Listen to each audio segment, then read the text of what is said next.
Bonjour à tous, alors aujourd'hui nous allons faire le chapitre dénombrement et combinatoire. Donc dénombrement, qu'est-ce que c'est? C'est compter le nombre d'éléments d'un ensemble fini. Donc par exemple, si on a un élément E, ici, qui contient certains éléments, on va compter le nombre d'éléments de cet ensemble fini.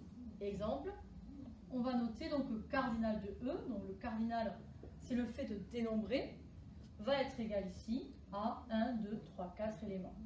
Si on prend maintenant F qui vaut 1, 2, 5, 7, ici notre cardinal ne change pas, on a bien 4 éléments, donc cardinal de F qui est égal à 4 aussi. Donc ici ça va permettre de comptabiliser, donc on va avoir des ensembles sur lesquels on va travailler.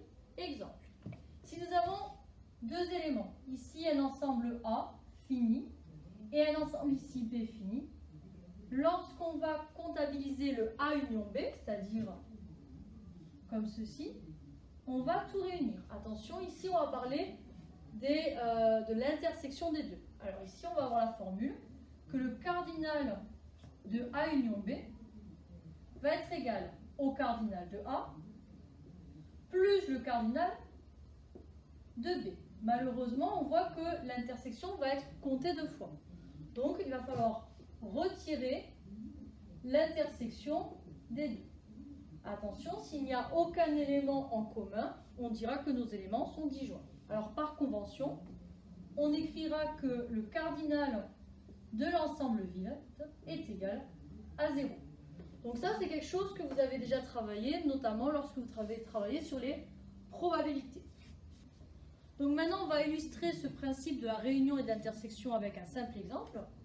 Par exemple, si on a A qui est 1, 2, 5 et B qui vaut 1, 4 et 8, lorsque nous allons faire la réunion des deux, on ne va pas comptabiliser 2 fois 1, c'est-à-dire qu'on va avoir l'élément 1, l'élément 2, l'élément 4, l'élément 5 et 8.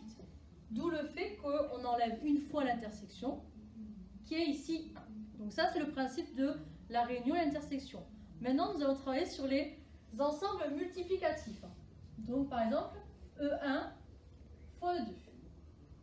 Alors un exemple très simple sur ces éléments multiplicatifs, c'est le fait de multiplier des dés. Donc ici, on va voir que le cardinal de la multiplication des deux, c'est le cardinal du premier fois la multiplication du second. Alors concrètement, ça veut dire quoi? Si on travaille sur un lancer de 2 dés, donc le E1, ici il s'agit d'avoir les faces 1, 2, 3, 4, 5 et 6, et pareil pour E2. On va avoir le même ensemble. Et bien que va-t-il se passer lorsqu'on va multiplier? C'est-à-dire qu'on va comptabiliser le nombre de couples. C'est-à-dire que le 1 peut être avec 1, 2, 3, 4, 5, 6 et ainsi de suite. Donc qu'est-ce qu'il va faire? C'est qu'on va multiplier les deux. Donc ça sous-entend dans notre exemple que nous allons avoir 36 possibilités. Et ça, vous le voyez depuis la troisième, avec notamment les tableaux à double entrée. Le dernier cas qu'on va voir maintenant, c'est avec la notion de code. Donc là, de code, on va voir un peu ce qui se passe avec cet ensemble fini, mais à une puissance P. Donc là, on est encore vraiment dans du dénombrement. Donc je vais commencer avec un exemple. Si on veut construire un code binaire, c'est-à-dire il est composé uniquement de 0 et de 1. Ici, vous êtes d'accord que le cardinal de E, ici c'est 2. On n'a que 2 éléments. Et on veut créer un code à 4 chiffres. Donc ce code, il va être constitué que de 0 et de 1. Donc on va avoir quoi comme possibilité? Soit 0, soit 1. Ça, c'est pour le premier chiffre de notre code. Soit 0, soit 1. Et ainsi de suite, on va construire ainsi notre arbre en fait, de possibilités.